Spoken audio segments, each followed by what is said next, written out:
लालू परिवार एक बार फिर सुर्खियों में है। महागठबंधन सरकार पार्ट 2 में लालू परिवार के खिलाफ केंद्रीय जांच एजेंसियों ने ताबड़तोड़ छापेमारी की है। 9 अगस्त को बिहार में एनडीए सरकार गिरी थी और 24 अगस्त को फ्लोर टेस्ट हुआ था।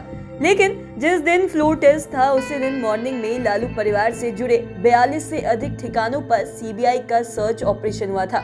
उसके बाद 10 मार्च को एक साथ पटना समेत 24 ठिकानों पर ईडी ने सर्च ऑपरेशन चलाया और इसे लेकर महागठबंधन में शामिल तमाम घटक दलों के नेताओं ने अपने ढंग से गुस्सा निकाला है। लेकिन सबसे ज्यादा गुस्से में लालू यादव को किडनी डोनेट करने वाली बिटिया रोहिणी आचार्य है। उन्होंने ताबड़तोड़ ट्वीट कर बीजेपी को बहुत कुछ सुना दिया है। ऐसे में आज हम आपको 5 PM के 5 का तड़का में रोहिणी आचार्य के 5 ट्वीट्स के बारे में बताएंगे। सबसे पहले 5वें नंबर की बात करते हैं। यहाँ पर हम रोहिणी आचार्य के उन प्रमुख ट्वीट्स के बारे में बताते हैं जिसमें उन्होंने गुजरात के गोधरा कांड से लेकर गौतम अडानी तक पर निशाना साधा है। हालांकि सिंगापुर में रहने वाली रोहिणी आचार्य इन दिनों ताबड़तोड़ ट्वीट्स कर रही है। लगभग सभी ट्वीट्स में केंद्र की बीजेपी सरकार ही निशाने पर रहती है, तो वहीं इसके बाद वो गौतम अडानी पर ज्यादा हमला करती है। बता दें कि 10 मार्च 2023 को लालू परिवार से जुड़े लगभग 24 ठिकानों पर सर्च ऑपरेशन चला था। लेकिन यहाँ पर हम आपको उस ट्वीट को दिखाते हैं जिसमें उन्होंने अडानी के साथ ही गोधरा कांड पर निशाना साधा है। आज की डेट में ना गोधरा कांड के बारे में बताने की जरूरत है और ना ही ये बताने की जरूरत है कि अडानी कौन है। आप स्क्रीन पर देख सकते हैं कि रोहिणी ने 12 मार्च को अपनी ट्वीट में क्या लिखा है। उन्होंने लिखा है, सुन ले गोधड़ा के नरभक्षी तू, ना भूल कर कंस के जैसा तू, वरना अडानी के तलवार चाटने लायक भी ना रहेगी तेरी हस्ती। अब बात करते हैं चौथे नंबर की। ये ट्वीट भी 12 मार्च 2023 को ही किया गया है, यानी ईडी के सर्च ऑपरेशन के दूसरे दिन। इसमें उन्होंने बीजेपी को खुली चुनौती देते हुए गुस्से का इजहार किया है। उन्होंने साफ कर दिया है कि बीजेपी कितना भी जोर लगा ले, लेकिन लालू यादव झुकने वाले नहीं हैं और न ही तेजस्वी झुकेंगे। दरअसल ईडी के लगभग 15 घंटे के सर्च ऑपरेशन के तुरंत बाद आधी रात को लालू यादव ने ट्वीट किया था। उसमें उन्होंने लिखा था कि हमने आपातकाल का काला दौर भी देखा है, हमने वो लड़ाई भी लड़ी थी और आधारहीन प्रतिशोधात्मक मामलों में आज मेरी बेटियों, नन्हे मुन्ने नातियों और साथ ही साथ गर्भवती पुत्रवधू को भाजपाई ईडी ने 15 घंटे से बैठा रखा है। क्या इतने निम्न स्तर पर उतरकर बीजेपी हमसे राजनीतिक लड़ाई लड़ेगी? इसी ट्वीट में उन्होंने ये भी लिखा, संघ और भाजपा के विरुद्ध मेरी वैचारिक लड़ाई रही है और रहेगी।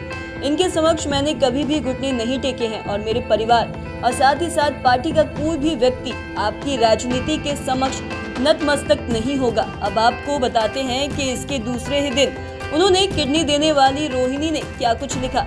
आप स्क्रीन पर देख सकते हैं कि उन्होंने क्या लिखा है, कितनी भी छापा मार लो लालू जी के हौसले को तोड़ने के लिए, मगर लालू जी और लालू परिवार एकदम भी पीछे नहीं होंगे अपने स्वाभिमान से समझौता करने के लिए।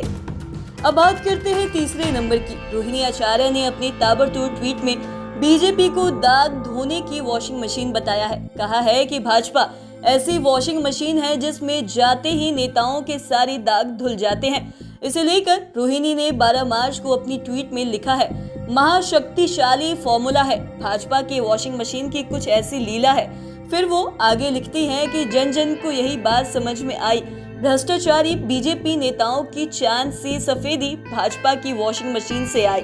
दरअसल उन्होंने तमाम वैसे नेताओं पर चोट की है जो दूसरे दल में थे, तो उन्हें तमाम जांच एजेंसियां ढूंढ रही थी, लेकिन बीजेपी में शामिल होते ही उन्हें जांच एजेंसियों से मुक्ति मिल गई।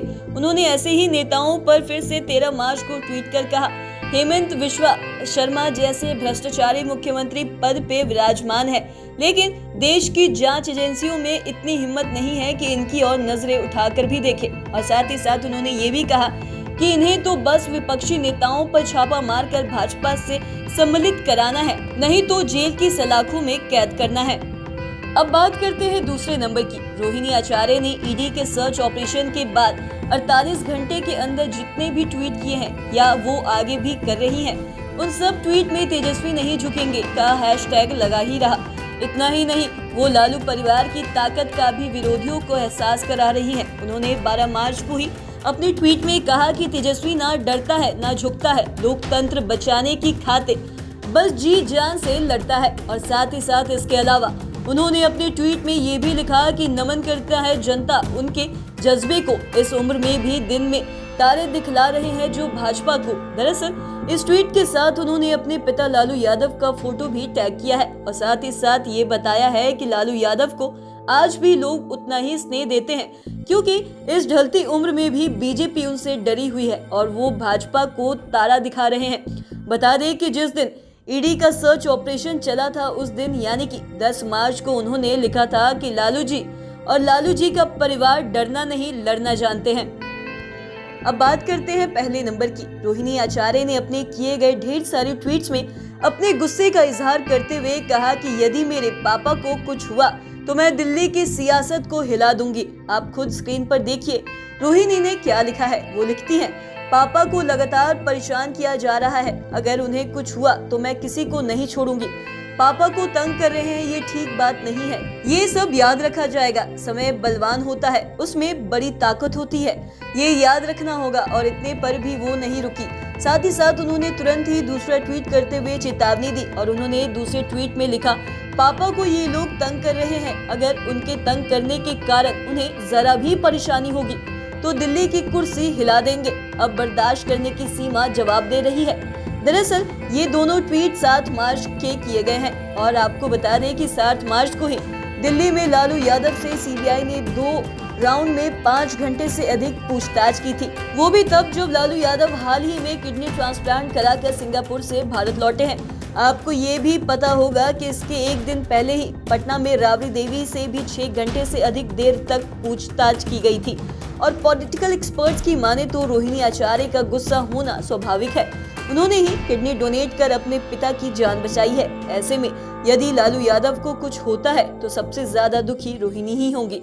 महागठबंधन की रैली में 25 फरवरी को लालू यादव ने कहा भी था कि रोहिणी के कर्जा को वो इस जन्म में नहीं उतार सकेंगे। तो आज के इस वीडियो में इतना ही। अगर आपने अब तक हमारे चैनल को अब तक सब्सक्राइब नहीं किया तो तुरंत कर ले। साथ ही हमारे फेसबुक पेज को लाइक करें। वीडियो देखने के लिए आपका धन्यवाद।